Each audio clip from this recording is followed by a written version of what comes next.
couple days ago, the state of Delaware was auctioning off some surplus vehicles. Now, at this auction, they had 65 cars and trucks that they were unloading. And the way this auction works is that the bidding is online, but there's an inspection period. The day before the auction closes, you can go to the inspection period, check out the cars, go through them, start them up, and so forth. Now, I went down to the inspection period specifically to look at 6 Crown Vics that were listed, as well as a Caprice PPV. While I was inspecting those cars, 2 gentlemen approached me, introduced themselves as viewers of the channel. One of those guys said he was at that auction specifically because of these videos. Now, I thought that was pretty cool of him to say, but I thought it was also pretty cool that these videos are opening the door to a new group of folks to experience these Crown Vics in the cars and those auctions as well. A little while later, this dude drives up in a really clean Crown Vic. I compliment him on how sweet his car is. He looks at me and he goes, "Hey, you're that guy that makes those stupid videos and put them on YouTube." And I chuckle and I think to myself, well, I like to think my videos are a reflection of the viewer, right? He then said, "Because of your dumb videos, you're driving up the prices of these auction cars. Go get a hobby." I thought it was kind of funny. I thought of 2 things after he said that. The first of which is maybe I have a whole new class of haters out there, which is pretty cool and exciting. The second is, well, maybe he's right. Maybe these videos are causing the creeping up of prices, which is something I've noticed over the past few years. Regardless of that, I finish up my inspection. I pick out 2 of those Crown Vics that I'm interested in, the Caprice PPV. I come up with what I think my maximum bid's going to be based on the condition, the mileage, and the risk of buying at auction as well. The following day, I'm bidding along, and I got outbid. I lost out on all 3 of those cars. I was disappointed and a little sad, but I also know that despite not getting one of those cars, part of the game here is patience, right? You got to wait for the right car to come up at the right price. Now, I also took a peek at the next lot of cars that were being staged for auction, and in that lot, there's a bunch of Crown Vics, and there's also a Tahoe SSV as well, which I'm excited to get a close look at. So let me share with you those Vics and the Caprice that were at the auction, their condition, their mileage, and what they sold for, as well as some of the other cars and trucks that went through the auction as well. Alright, this is the Caprice PPV I was interested in. The body was super clean with only 2 dings on the driver's side and a scrape maybe 2 inches long on the passenger side. The interior was clean. It was in a 9C1 guise. There were 2 sets of holes on the interior, but otherwise it was really in great shape. I did a cold start and I didn't hear any engine ticks, but others that were inspecting this car said they could hear something. Also, the crank pulley had a wobble in it that somebody pointed out to me, and so that's going to need to be replaced soon.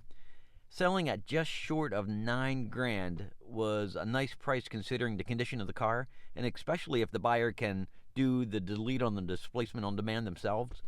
But if you had to add another $4 grand for somebody to do the DOD delete for you, then, well, now you're in retail pricing, and really there's just better buys out there elsewhere. The next car I was bidding on was this 2007 Crown Vic. It had a little more miles on her than what I'd like to see, and there were some cosmetic blemishes too on the door and trunk lid, and so I set my max bid at $1,400. Bidding was in $100 increments, and I backed out at the $1,400 limit. This next Vic is one I really wanted. Even with a lot of idle hours, this one just felt different. The engine felt smoother, and it just seemed like a better kept car. I bid up to my max of $1,500, but watched it go up even further. This silver 2011 was a surprise. The steering wheel was all chewed up and needed to be replaced or covered. There was a weird noise coming from the engine, and I couldn't get the hood to pop, but there was another person that got it to release.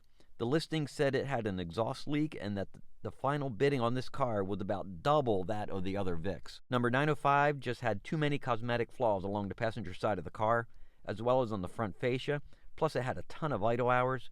Because of that, I had no interest at all in this car, but bidding still climbed to $1,300. This gray '08 was a shocker. Bidding the day before was at $225. The odometer was dead, but I estimated mileage at 88,000. Had no idea on idle hours, but the big problem was the transmission shifter was all floppy, but bidding ended up at a whopping $1,631. Lot 904 was a 2011, and this car was my backup plan. The mileage was estimated because of the dead odometer, and idle hours, they were unknown. I bid up to $1,200 considering I needed to replace the rear seat, add a spotlight, get the odometer fixed, and some paintless dent repair. The real risk was the unknown idle hours and the high mileage, and this car later sold for $1,400. This police charger was interesting, and cosmetically the body was really in nice shape. The engine, however, was a 3.5-liter V6. I was surprised when bidding ended at about double that of a comparable Crown Vic.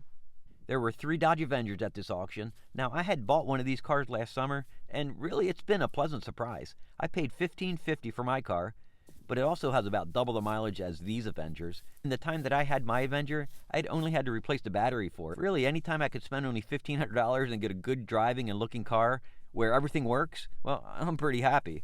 There were a bunch of snowplows at the auction, and this one really stood out as an oddball. It's 20 years old, and it only has 5,300 miles on it. It was used as a snowplow and a salt spreader for a state property like a park, maybe an office building, or maybe the DMV. I get the impression this thing lived its entire life at that facility and only left for service work. The cab looked good, but the dump body, man, that thing was trash. There's always at least one Ford Ranger at these auctions, and it seems they're always in really nice condition and sell for a lot of money too. This 2011 is a perfect example of that, and even has a color-matched bed cover too. There were some confiscated property like these 2 Chevys, one in Monte Carlo which sold for a little bit more than scrap value. The Impala SS had a 5.3 liter V8 and sounded good too with its aftermarket exhaust. In fact, I heard this thing idling well before I even saw the car. I've always been casually interested in these Ford Transit vans ever since I've seen one that was really cool, that's customized. It's surprising what the right wheels and tires and body stance and body kit can do, along with some attitude on these things. This one sold for way more than I could deal with though. On this Durango, the chrome laminate on the grille, this thing was just literally peeling right off. And I've seen that on some Caprice PPVs as well. The real issue on this SUV and so many of the other vehicles here was rust. There were a lot of trucks here that looked good at first, like this SUV, but the closer you got, you could see how they were disintegrating. And from what I know about rust, what you see is only the fraction of the real problem. So have a look at some of the other trucks and vans at the auction, and towards the end I'll give you a sneak peek at what I saw being staged for the next upcoming auction.